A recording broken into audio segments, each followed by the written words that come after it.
What happens when ESG isn't just a reporting checkbox, but a strategic engine for competitive advantage? Hello and welcome to the Boostara Podcast. I am your host, James. On the Boostara Podcast, we speak to leaders in business and uncover the truths and insights from their amazing experiences. At Boostara, we help businesses boost growth, cut costs, and gain better business insights. If you'd like to learn more about how we can help you, type the word growth into the comments below. Today, we are, we had a little bit of a setup, sort of banter, right, Tina? But we are, I'm very, very happy to be joined by Tina Beattie, co-founder and director at ESG One. Hello, Tina. Hi, James. I'm going to ask you, where are you calling us from? I'm in London. I live in London, even though I may not sound like I live in London. Yeah, I've been in London 28 years. I'm Australian originally, and Merrill Lynch moved me here 28 years ago. Wow. When I hear an Australian accent, I do want to feel like I'm on a beach in the sun Don't we all? somewhere. I'm quite the opposite.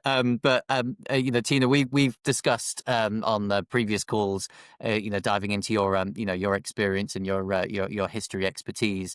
For those of our listeners that are not familiar with yourself, not familiar with ESG One, could you just give us a bit of a breakdown as to your journey to where you are today, Tina? Oh, God, we need about 7.5 hours because I'm not that young. So I'm Tasmanian. I was born in Hobart, Tasmania, 68 years ago. And I lived a very traditional life. I had a great education. I have a mathematics degree specializing in econometrics and operations research. But I had a wonderful life, particularly because I was raised by a very innovative grandfather who was a self-made man, and he was knighted by the Queen. He developed one of the biggest dairy businesses in Australia. So we were able to benefit from his success. But the gift was that I had him in my life, and Right. he was a man who passionately believed in human capital and passionately believed in running an excellent business. And that, I think, is what set me up for life, which funnily enough leads us into the ESG. But anyway, I have 3 children. I raised them at home for 10 years. And then we moved to Melbourne, and I went back to work in Melbourne. I've never really worked much before I had the children, but let's just say back to work. And I got a great opportunity to work with a guy called Saul Eslake, who I'd gone to university with, who by that stage was the #1 economist in Australia. And he employed me. We ran into each other in the street, as you do. And I went and worked with him, and I was his second in charge. And it gave me that wonderful opportunity to get into stockbroking, which I hadn't really heard of, and except for private client, because Hobart's more private client. So on the institutional side, and we were in what they call the research department, and many people don't understand that research is the central hub of an investment bank. Without us, they're nothing. And we analyse, as I used to tell the boys all the time, we did all the macro research, the sector research, the FX, et cetera. And it was a wonderful opportunity for me to be in a trusted environment and to get back to work. And also, I've always had a passion about problem solving, thus my maths, and I love technology. And we really led, I have to say, Merrill's, we were amazing with our technology. But at that stage, I was a firm called Macintosh Securities. And then things changed quite quickly over the 5 years, and I ended up as Director of Research for Macintosh Securities, and they were the biggest broker in Australia, listed broker. And a firm called Merrill Lynch came along and bought us in 1990, end of 97. Mm. But we were already totally focused around excellent technology support, even in those days. I remember LAN systems, and then computers being introduced properly with Windows. And we also had massive centralized database that collected all the data because of my passion for data. So to me, the job of the analyst was to work with the client. My job as head of department was to support them in a way that they could excel. And which had come from my grandfather. You're only as good as the people you employ. leave your ego at the door and never be afraid to employ people who are better than you. Yeah. Rest assured, 99.9% of the analysts were better than me. Yeah. And so we were pretty cool, I have to say. We were highly rated. And then Merrill's bought us and integrated our systems. They were very impressed with our systems and asked me to come here and work in EMEA, in the research management role here. And that's what I did. And the thing with research is that research, if you talk to a top analyst today about, oh, we must do this ESG approach, we must do sustainability, they just look at you as if you've got two heads. Because a top analyst has always looked at a company, because this is a bit provocative, but when we talk about sustainability and environmental social governance, we used to call it SRI, social responsible investing. There's lots of acronyms over the years. What's the most important thing in the world that we have to sustain? And it's capital. So I was then in London, and I did end up moving on to ABN AMRO, the big Dutch bank. They headhunted me, and I was global head of research, debt and equity, reporting directly to the deputy chairman of the bank. And it gave me the ability to really make a difference, and I loved it. And I came out of that in the late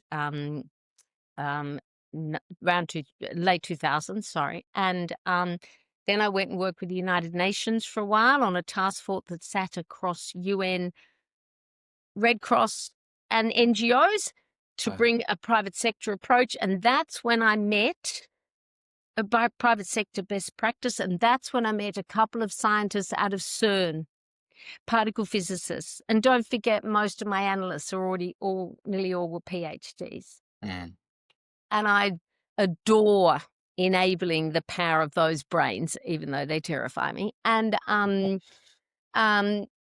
we talked about, well, lots of data and processing big data, which has always been my absolute passion. Simplify the complexity, look for the outliers, don't just follow the trend.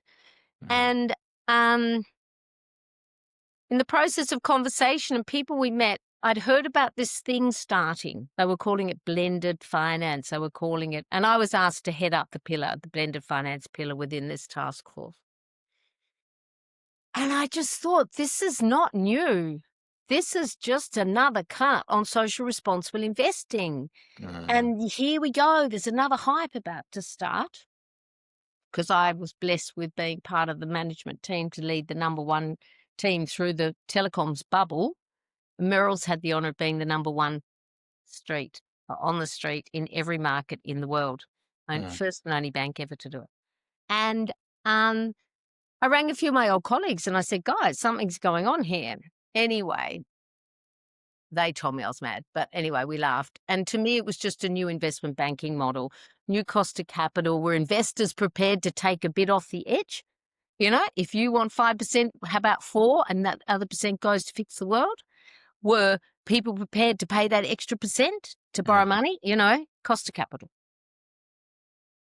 And so a colleague and I met through all of this. His name's Steve Ham, and he and I decided we want to set up a data gathering business using proprietary data to make sure that you can process all your data internally to not only report against what we thought was going to be very powerful regulations coming downstream, which is another story because it's now drifted off a bit, but more importantly, to align that with all your business strategy decisions to make sure that you could line up with your balance sheets and your profit and loss statements and make informed strategic decisions either via your supply chain or your product production, your consumers, as to what is the most sustainable, i.e., effective way to do your business. And sometimes be a bit more expensive, sometimes it won't.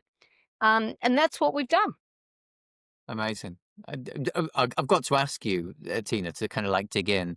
What was the spark for you to go this route? You know, yourself as a business person with with your co-founder, because your history as amazing as it is, it's working for top firms, right? And I guess this very, very different in kind of going off and you being the leader, you being the as much as probably you realized you were a leader in the other businesses because they wouldn't exist without you, but being your own, business leader. Oh, that's such a good question. I actually passionately love corporations. I love big companies. And I know I was really good at it because I was good at navigating through the business and the power of the business and the flow of the work. But I think you get to a stage, well, I know with me, and I was only young then. I was only 49, 50. Let's say I was 50, coming up to 50. You realize it's time to leave it to the young ones. So I felt I needed to move away from from the massive corporation to leave it to the young ones. I will tell you something funny. I'll be quick. So I was in a lift. The great thing about being female is that all the men just assume you're a secretary. So I was in the lift and I was, on that executive board of the debt and equity business. And there were two young ones there. They were talking about the collapse in the US dollar. Uh-huh. And one of them said, oh, it'll be fine. I mean, the US dollar, we were like 2-1 at that stage. We were all flying across to New York to fill our suitcases. And and the other one said, why? And this other one said, oh, because it's the US dollar. And I just got this flashback to the Japanese yen. And I thought, yeah, I think it's time I left. Because I thought, I've seen too many cycles. So I think it was gradual for me. I've never thought about starting my own business because I'm not a natural entrepreneur. And I have to be honest, I don't sit comfortably with it. I struggle with being in the startup world. But I suppose I'm naive enough that I dare to dream that you'll make a big difference. I love feeling that you're going to make a huge difference. And the only way you can do that is with massive data, is with clean, efficient data. Yeah. And it was just really meeting Steve and talking about what we thought we could do. And we both sort of dreamed about it together. And I've got a magnificent colleague who I probably just should remain nameless now because he might not want me blurting it all out. But I would consider as the top CTO in the city. And we'd worked together for many years. And he knows I've always had a dream about the type of, I call it my milk crate. Don't forget, I come from a dairy background where you produce technology that's like a milk crate, and each bottle in it is a piece of data, uncorrelated, unconnected data. And you, as the user, get to pull it how and when and if you want. It is not up to us to tell you how to use it. You pull, not push. Simple analogy, probably the most difficult piece of technology ever in the world to develop. But I will probably go to my grave with my dream, but that's my dream, the global milk crate. So, yeah, we fell into it. Yeah. We fell into it. And I used to say I wish I still had the Merrill Lynch research team behind me or the ABN AMRO research team behind me because you did need that power of the flow because the market became very hot and a lot of your big providers, I won't name them, they all then came in hard. And, it was hard to compete, but we're still hanging in there. Do you think, over the years, especially as we've gone through different sort of phases of tech, like tech development, has the business attitude, people's just understanding or attitude towards data changed? Have you seen that change over time? Or has it always been that everyone understands or doesn't understand the importance of data, and that's not really changed much over the years? I think there's been a massive change over the years. I think people used to in the past just being provided with data. And I think people actually completely underestimate the value and the power of their own data. And also, I think people don't realize how important it is to have good data. And to keep cleaning your data. And I think the problem in the early days of tech is that, I won't use my Australian expressioning, but, whatever you put in sort of dictates what comes out. The quality of the data going in and the data coming out. And people think that the thing in the middle is going to fix everything, and it's not a washing machine. Uh, And I mean, I used to talk about being able to wash data. I remember Hewlett Packard approaching me once about a project, and they said, what do you think we should do to get into this market? Because they got left behind so badly because they were just hardware. yeah. I said, develop the washing machine for data and you'll be fine. They just looked at me as if I was mad. But I think people really, really now respond, particularly the younger generation, to the power of a massive amount of data.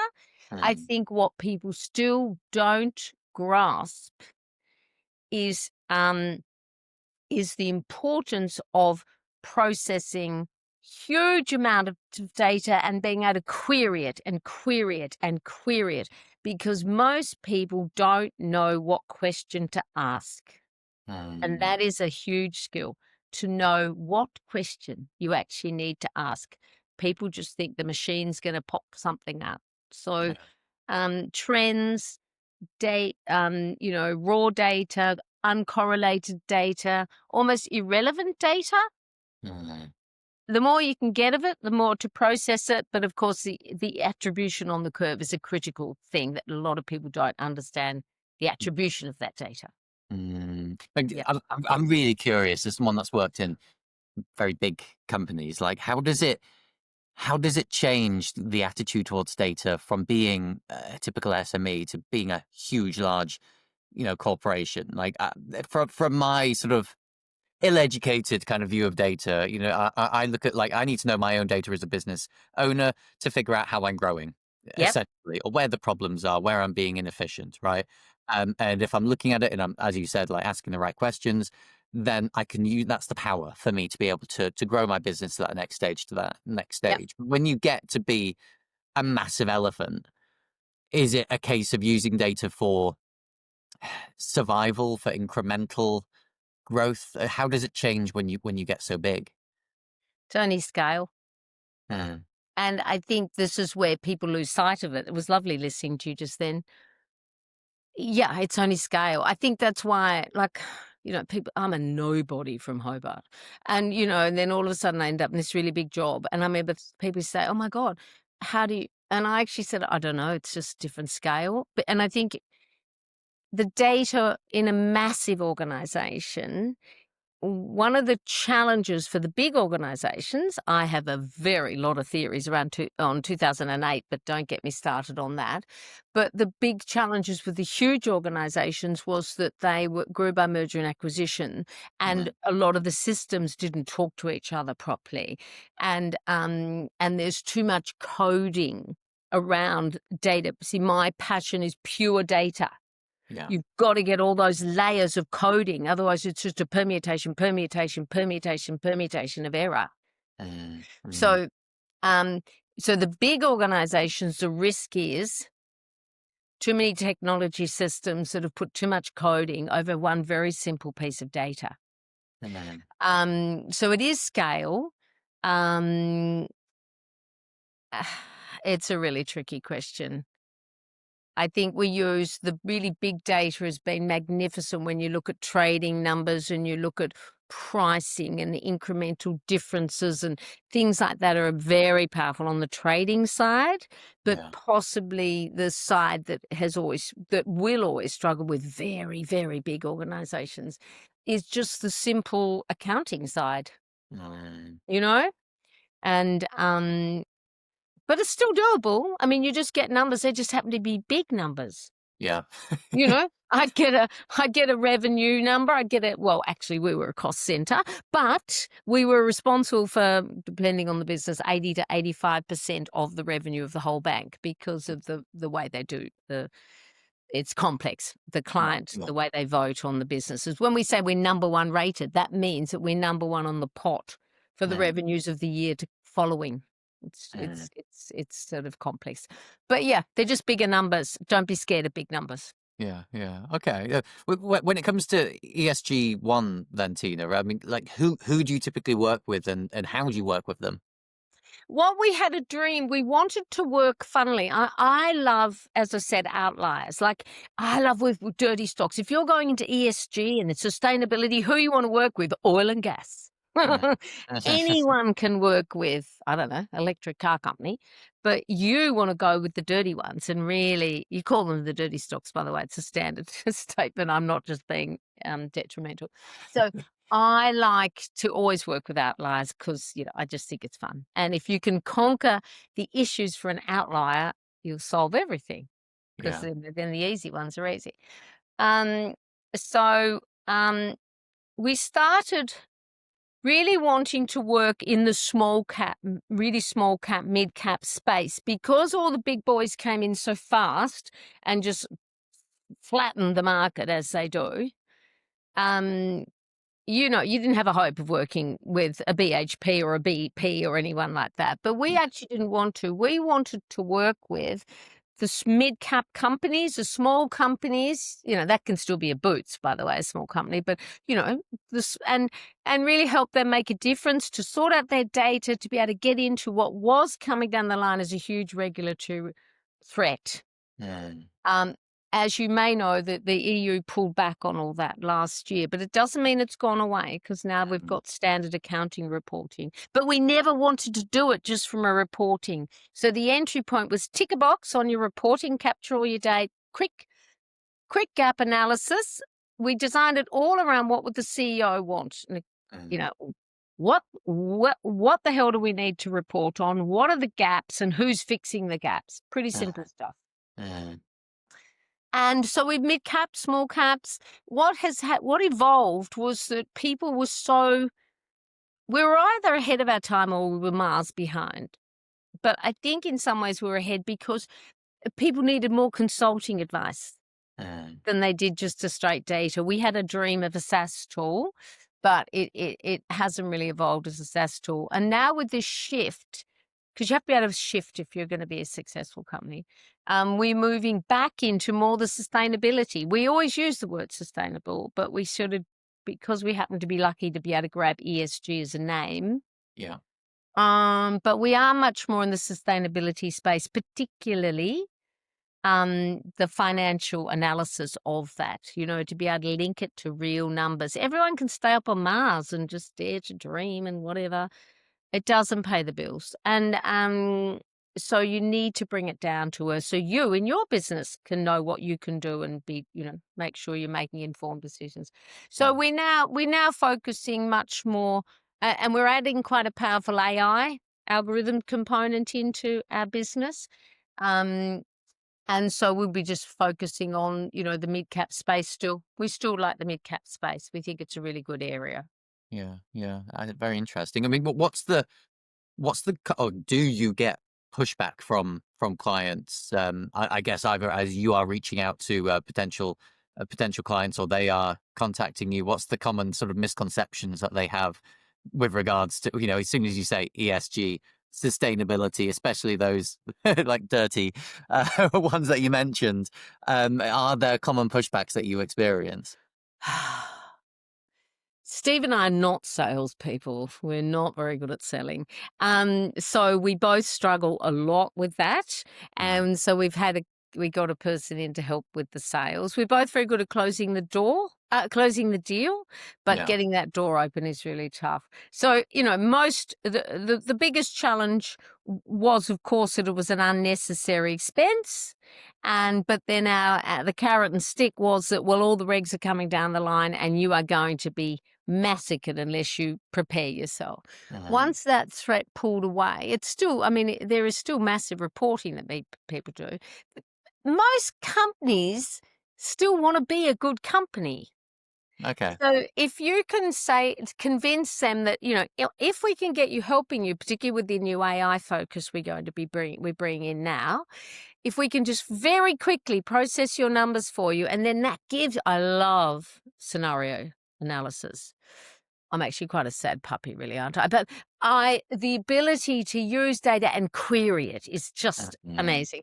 So with this AI tool that we're training at the moment, obviously, if I said to you, okay, I'm not telling you have to, bring your tire material in from the Amazon and whatever, with can we just look at your numbers, and with the ability to query all your data with these algorithms, we can really maximize the fact that supply chain's the most obvious one. That if you've got two apple and a pear here, and one of them is being developed in a much more environmentally friendly environment, or then of course you choose that one. And people say, oh, there's lots of tools doing that. Yeah, but they're all sitting separately. No one does joined up thinking. Yeah. It's a novelty, but joined up thinking. And that's why, again, I like the bigger companies, because the bigger companies will often, they don't want to be bad guys. Your oil and gas is perfect. What's the most beautiful thing an oil and gas company can do, sustainability, is that they help develop their the villages and the city towns around where they might be drilling or whatever, and make sure that there's education or all these things for the people.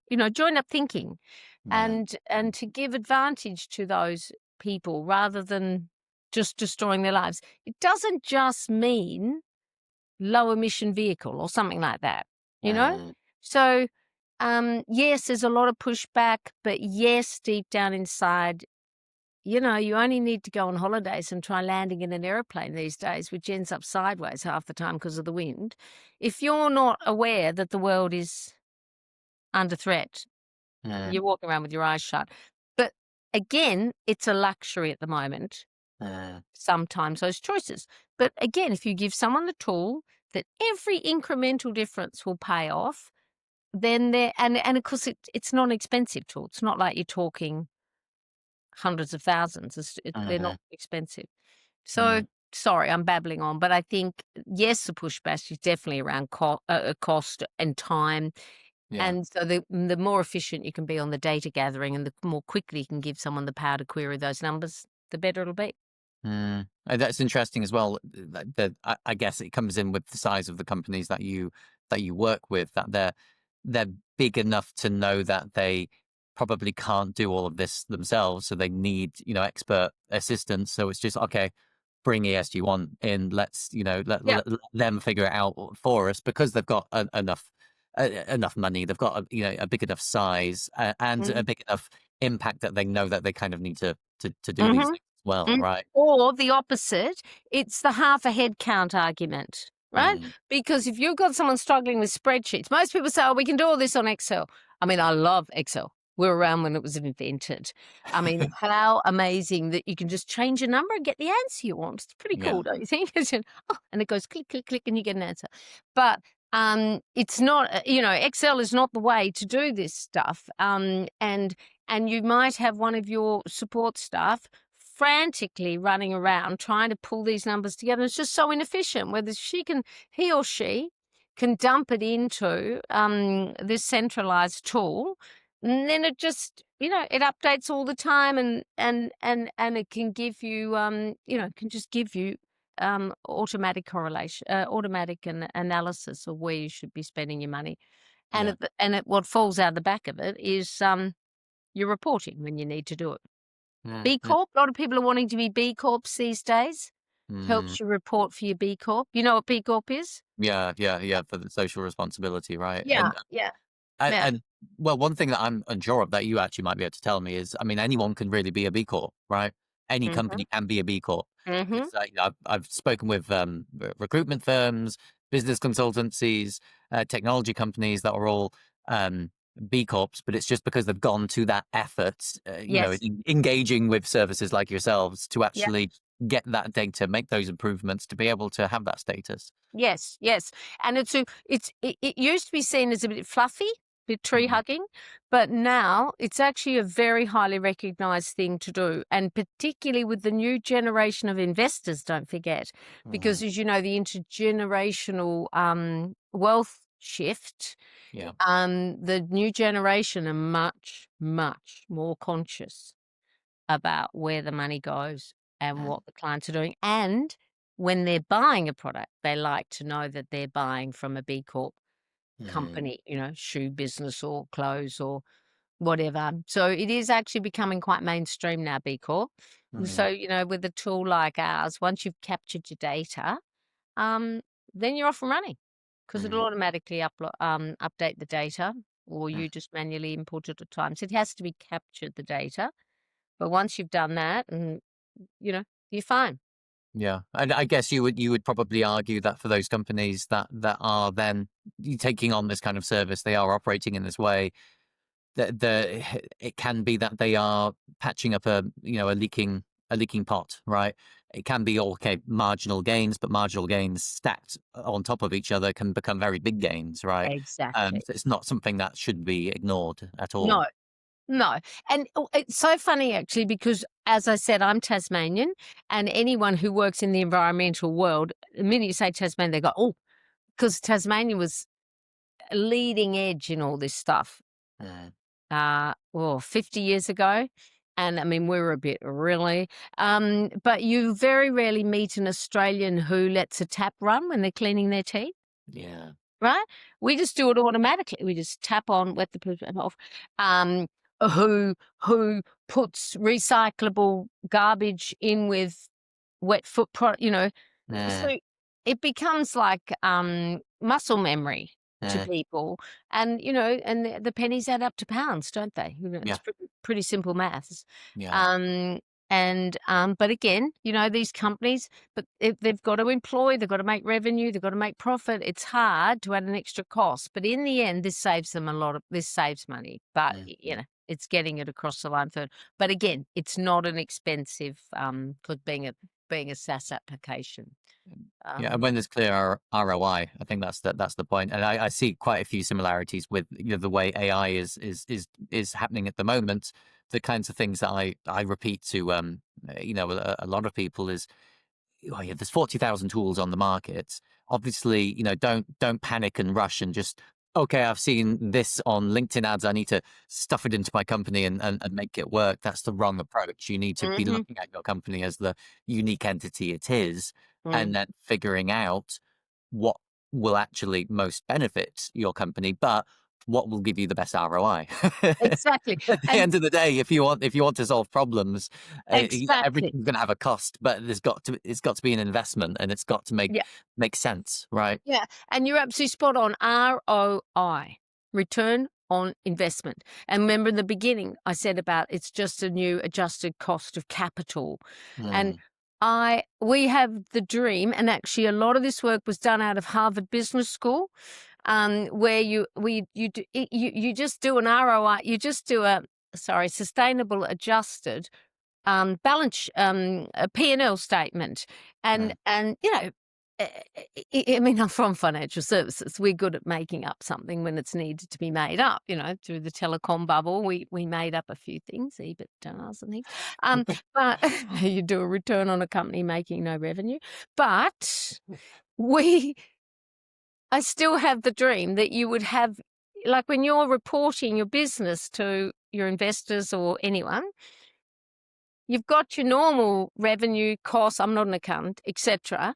And then you have another line which is adjusted for sustainability or something like that, because that's all it is. It's just an adjusted return on investment. And how do you measure what that return is? Some Mm. of it's qualitative, some of it's quantitative. And you can't, it's like, remember years ago, you're not old enough probably, but when they first talked about how do you value a brand, Mm. we made up all this stuff around that. So I just think it is all about a return on investment and the joined up thinking. Yeah. Again, you don't have to necessarily in your day to day business be able to quantify things you've done, because you may be, I don't know, some business that doesn't really do anything wrong. Mm. But then you support children in poverty or something Yeah. like that, so that's a really important part of society as well. It's just to be a good corporate citizen. Mm, mm, That's what I think it is about. And most companies are. They don't set out to be bad corporate citizens. yeah. But I mean, that's another whole discussion, that to develop a platform for the credits, the environmental credits that you get, when you're about to fly on that plane, which I do all the time, and you do that lovely slipstream, which I think's a word for pollution.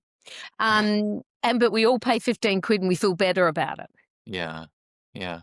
Where's all that money going? Yeah. Okay, it switches over to before we get too controversial. Switches over to AI, because you mentioned in your own operations, you've been working with AI tools within your own kind of company operation. So I kind of want to pick your brains at the impact you're seeing AI have kind of generally within your kind of day-to-day working environment, and the companies that you're working with. What's your perspective and opinion on AI? I'm not an expert on technology, but I'm very good at knowing how to apply it or use it, okay, from business perspective. So that's my caveat first with the AI. So the cynic in me, Australian Virgo pure mathematician, is that most of the AI out there at the moment is just algorithms on speed. Okay. Mm, So we've seen it all before, and this is just a stronger, better written algorithm, but good algorithms are critically important. mm, I think the most obvious use of AI at the moment that you're seeing everywhere is to improve the speed with which one can either produce, your PowerPoint presentations, your whatever you need to do, but more importantly, just gather up all this data and just help you analyze very, very quickly. The missing part of the big machine learning tools is reasoning. mm, And it's a long way away, thank the Lord, because we need to get all the jobs and the people set up ready for it. And so, without a doubt, AI is here to stay. Without a doubt, you can absolutely embrace it just to speed process things for you and to give you quite a quick glimpse mm, on something. But, the rubbish you get back if you don't train it properly, or you don't set it up properly, or you don't. So I think there's a wonderful opportunity to help people understand what questions they need to ask, mm, what you get it to search for. But the risk is knowing when it punches out rubbish. mm, That's a high risk. Um, but as a tool, yeah, it's amazing. I think it's now, from a parent of 5 children, I think it's really scary in parts about the any knowledge-based jobs are really under threat. yeah. Um, Creatives, we used to say, are protected. To a certain extent they are, and I think they'll be okay. But, it's scary, but at the same time, every generation worries about the generation after them. So Mm, I think we'll find different training that we need to do for people with their different skills to be able mm, to use the AI, maximize the AI, rather than thinking it of something that just does them out of a job. mm, mm, So, my kids are using AI like mad when they're doing research for their international baccalaureate or their A levels and things. Or my bigger kids, I've got a huge range of children. My bigger children, they just use it all the time in their day to day life, their chat yeah. stuff. But I think on a commercial level of how do we use AI, we embrace the speed with which it can process the data, and then use that to then step back, breathe, and work where we're going to now add value to that information that we have in our hands. Yeah. It's my instinct. In the data world, I'm kind of curious. Like, would you? Ha- because AI is not perfect. When we're crunching numbers, or we're doing analysis on data sets, it will sometimes hallucinate. It will spit out wrong things, right? in the past, if some errors were discovered, then you would be able to pinpoint it on someone or some point, right, where that error was made. Do you see a kind of a danger in the, I suppose, the data world, the kind of area that you work in with analysts, that pinning it on the AI, like, oh, the AI made the problem, right? It's the problem with the AI. Does that cause a bigger issue, do you think? Yeah, I think it could. I think it could be going to cause huge, huge issues. Um, my daughter, believe it or not, we were talking about AI. She is an Olympic judge, Winter Olympic judge. Oh wow. Um, she was talking about AI in this with the current Olympics about to come up, and someone said about even, and she did it much more articulately than I can. But she was saying it really helps us with the massive amount of data to be able to break down components of what we're looking at to judge. So Mm, you know, I think. I think if people think, whereas to use it to come up with a score for you when you've just done freestyle, slope side, 3 jumps, 3 twirls and mm, whatever, is ridiculous. mm, So I think that if people, of course, pendulums swing wide before they settle. So yeah, yeah, I think there's going to be a lot of errors yeah, used and blamed around AI for a long time, for quite a while, before people realize that it's a tool. The same as, remember, once again, you're probably too young, but remember in the internet bubble, people treated it as a sector.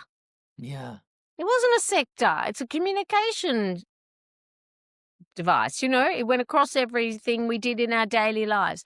mm, AI is about to do the same and doing the same. mm, Yeah, I think there's a risk of what you said, but in time it will settle. I just mm, hope people don't fall into the trap of making really big decisions mm, based on just what the AI yeah, said, you know? yeah, And but the kids are good like that. Like I do worry, and my younger one, who believe it or not he's only 14, and he and I were talking the other day, and he said something about, I said, "Oh, I'm so worried about the AI that you're not gonna have a job." And and he was saying, "Oh, don't be ridiculous, mum." Which is a typical parent 14-year-old conversation. And he said, "Have you seen the rubbish that they spit out sometimes?" And so the kids, funnily enough, mm, I think they'll be okay with it, but yeah. it's like any new shiny toy. Yeah, yeah. And do you know what you've said there? That it chimes in with, I think, so many of the conversations we've had on this podcast, and so much of the conversation I'm hearing, generally around AI is, you still have to be an intelligent person. You still have to ask the right questions, as you said at the very beginning, right? You still, for a lot of the business world, you have to be able to make connections. You have to Mhm, be able to speak to people. mhm, A lot of the AI technology that we have at the minute, the use cases that it produces, it's about speeding things up and taking away monotonous activities, mhm, keyboard tapping activities that you'd spend hours doing. You can now just mhm, automate mhm.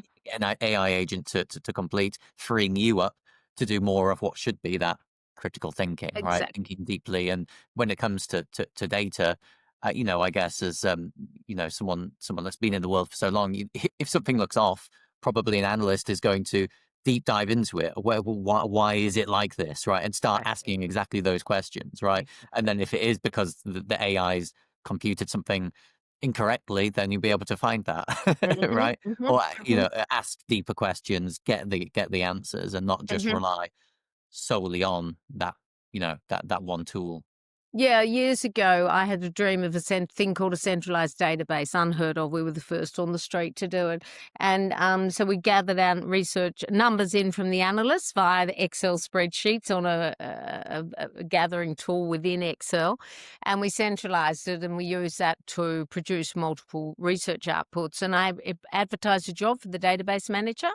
I got Um, 1,000 applications, and there was only one guy I took. One, because he had the only one, he was an actuary and he had asset management background, oh, because you put all the numbers in and then they were the days people were like, "Oh my God, we could do these things electrically." And they spit out the numbers and everyone just ran with those numbers. What if you got a PE of 1,000? Mm, So you had to have the guy, because my granddad taught me that milk business, 1% margin, high volume, low margin. What was the most important job in the milk factory was the guy who stood watching the bottle washing machine, because that one bottle that came out dirty, if he didn't smash it, that was 99 more bottles had to be sold to make up for that loss of margin. yeah. I was only 10 too, a bit sad, but that was my life. So, business lessons for the time I was tiny. So, yeah, I mean, it's like anything in life. It's exciting. And what I love is the chance that with AI, you might pick up those outliers. While Yeah. it's busy crunching up the stuff that is really just normal, as you said, thus algorithms on speed, then might pick up something out here. What on earth's that? My God, what's that? BP have got 10 times the profit in Timbuktu. Mm, What's going on down there? And that's an outlier. yeah. So it And does. because you have the time now, and Mhm, because you've trained mhm, yourself in asking the right questions, you're able to deep mhm, dive into that and uncover mhm, more than you would have done 10, 15, 20 years ago. mhm. It's all Yeah. about knowing what questions to ask. So almost let the machine, as you just said, do all the drudgery, Mm, and then it gives you time to sit back, which is what Victoria said for the Olympic judging. She said, because we can use the AI now and it gives us an answer on, that person's grip on their snowboard is, a third of a centimetres further towards the back of it than that person's, and that mm, gives us time to look at the jump properly, something like that. yeah, yeah, She's gonna murder me for mentioning her in this. And so not that she'll see it.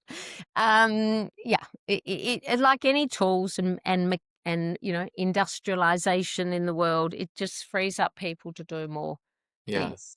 And our big challenge moving forward as a society is how we're going to help people be happy in themselves for the downtime, because there is going to be more downtime Yeah, in yeah, yeah, society than there was, but that's more yeah, philosophical. yeah, yeah. Brilliant. No, okay. Well, last question, Tina, on AI. So, and I ask this to everyone that comes on. So, you can give yourself a moment, or you might answer it immediately. So, um, um, as a business leader, so putting your business hat on, if you could get rid of one of your sort of typical day-to-day tasks, AI is going to come in, whether it's automation or it's an AI agent, whatever that might look like. If you could just get rid of one task, AI will just take it over. What would have the biggest impact on your business or on you as a business leader? What in my day-to-day running of our company? Yeah.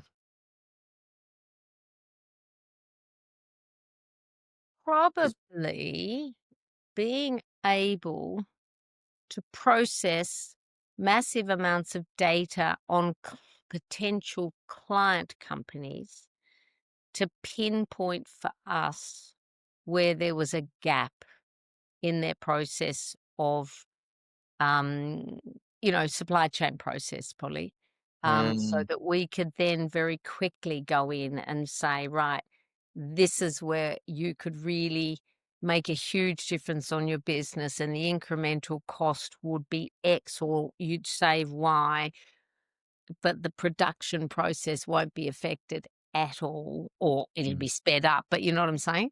yeah, yeah. That probably would be my dream, because that would help us fast track and to prove the case that we want to prove Mm. with the tool. And help the companies that most actually need your help, right? It's like Yeah, identify the problem and solution. exactly. And no matter how much people knock financial services, I come from a background in a business and a training that knows nothing but serve the client and give the client what they need. Mm, So yeah, is it funny? I don't even, when you asked that question, my mind went straight to the customer, where you could add that extra, but that would help our business too, because it would help our route to market would be much smoother, yeah, yeah, you yeah, know. But also it would really, really, really help the client. It'd be so cool. Don't you think? They'd be so cool yeah, to be yeah. able to do that. But And anyway, honestly, I think that it's interesting because I've heard this said quite a few times that that's what the future looks like. It's matching the problem and the solution together Yeah, much more quickly, right? yeah, S yeah. in every aspect of life, right? Whether it's medical, whether it's business or education, wherever there is that known gap or that known need, it can get plugged really quickly and just Well, like just matchmaking. exactly, exactly. Well, you just no, I'll probably get too controversial, but just listening to you then, how amazing would it be if we could put major AI tools over countries? You Mm, know, like with the issues we're facing here at the moment, imagine if you could use proper AI across all the costs and the cost base of a government and look at, where how effective or non-effective or duplication, everything in, get it done rather than a whole, political lifespan. It just be able to mhm, get it done in 6 months and they right, plug that, remove that, do this, do that. That would be mhm, mhm. terrifyingly exciting, really. But anyway, you and I are Yeah. definitely up on Mars at the moment. And it's okay to be, right? We Oh, have to yeah. think in The that way. day you stop dreaming is the day you die. I mean, imagine it, because if you can't dream and visualize where you want to go, you'll never get there. Mhm. Zig Yeah, and zag. yeah, yeah. You Mm. aim for the, what is it they say? Aim for the moon, and, if you miss, then you'll be amongst the stars. That's, Oh, but that's have a good you one. I haven't heard that one. speaking of, yes, I suppose the future, right? Looking forward, Mhm. what's the future got in store for, yourself and ESG1? Me and ESG1, or me personally? Me and ESG1. Yeah. Um, we really want to now pivot and focus much more using the AI tool on this proper costing of sustainability Mm, for positive and the positive well, I don't like to say the negative, but proper real number analysis around sustainability mm, for your company. And as part of that, I've been joined up with an old colleague who I won't mention, who lives a long way away, that we used to work at Merrill's, and he's an absolute genius design technologist. He's a designer. They call him designers. So he uses human behavior, neuroplasticity, mm, um, into how you would then design the solution, mm, and which I love. And he and I have once a week Mars conversations at the moment, and we want to really move. He wants, and I'll just trail behind him. um, the reasoning skills of AI, because it's not there mm, yet. It's nowhere mm, there yet, and the reasoning is going to be the really interesting space. So, yeah, but for ESG1, if we can really get it pumping out using the AI to how people can quickly price, quickly ROI there, and have the strategy accordingly, well, then it'll be a much, hopefully will help it be a much better world for people, mm. which should be, and for our kids. Yeah, yeah, that's the dream, isn't it? And I Mhm. think that's what's really interesting about this conversation is it's how we can actually utilize AI in a professional way to have positive impacts. I think too Yes. often we hear about the the negative things, deep fakes, all of these kinds of things, and then Mhm. just the way business eating up and taking jobs, but actually how we can harness a lot of the technology in a positive way. And I think that's you've got to think in positives always. Like there will always be the negatives, sure, but you don't focus on the negatives, you focus on the positives. It is the direction that we're going in. Yeah. But how can we manifest? How can we create more positives? How can we encourage more positives? Yeah. From this shift that we're having. Yeah, and if you watch the way our kids, you get frightened, but then the kids just giggle. They're giggling away, looking at something that's obviously so fake. You know what I mean? And I say, "Well, that's really bad." Oh, for mum, for God's sake, just relax. Yeah. It's really just funny, and it's sort of some person that's trying to look as if they're normal, and they're not normal at all. But the Yeah. kids know. I mean, I worry about other parts, but that's social media stuff. But the actual AI. Mhm. Yeah, the kid, and I watch my kids play FIFA and things like that, and it is amazing. Come straight off the football field and straight onto the FIFA machine, and implement the same strategy with the FIFA, and that's all Yeah. AI. Yeah, Yeah. it's interesting, and as you said, any change.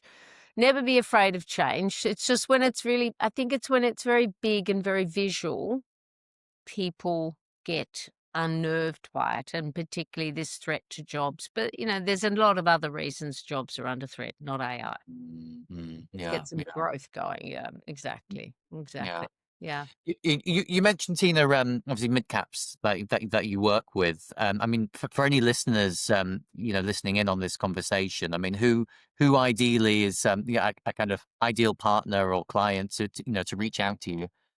Well, the way we've got it set up now and developed now, it's any client. We'd love to do any client. Mm, And at the moment, in the beginning, we were based on maybe just focusing on a UK company. With but anyone who's got a complex supply chain too is a really ideal customer for us, mm, because we can help them very quickly in their complex supply issues.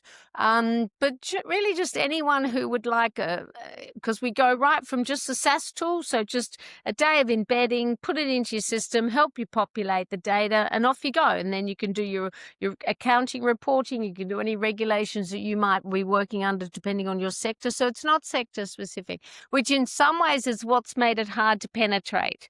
So mm. it's more, yes, we'd adore to do BHP Billiton, but then we do that for the rest of our lives, and there's our retirement package. Yeah, But you're not going to be doing that. So I would say, any company sort of 200 employees down, across, we could do pan-Europe easy, we could do global easily, but I think a UK pan-European is perfect, with an interesting supply chain, and we definitely can help them.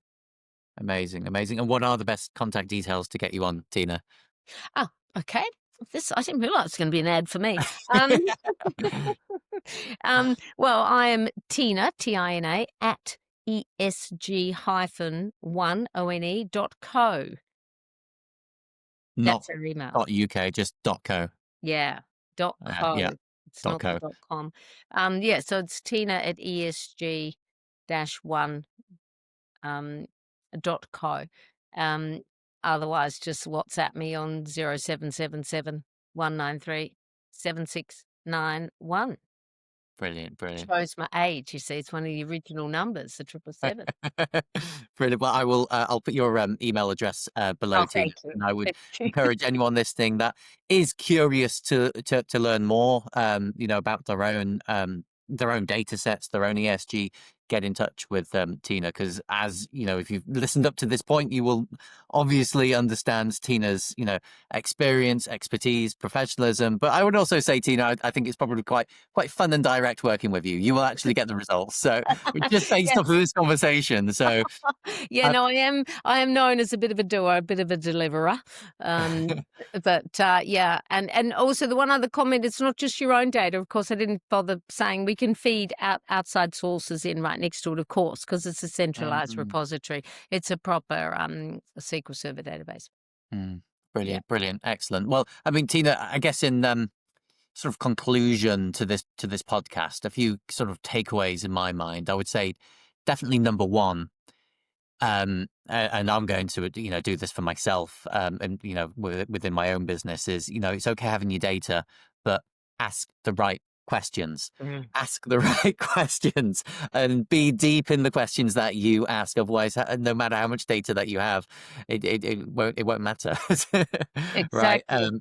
When we look at ESG, we can look at it in terms of marginal gains, possibly, but the point is everything will add up, and there may be massive marginal gains that are turning into huge gains that you will you will gain from fixing this within your own operations. Hmm. And thirdly, with AI, it goes back to those two really. If you're not looking at your data, and if you're not asking the right questions, if you're not even looking at how AI is analyzing your data, you're not spending that time, then you're probably doing yourself a disservice and creating more leaking pots. You've Mm. got to analyze it yourself, and you've got to have that brain, that thinking cap on to really analyze yourself what is looking at you in terms of the data.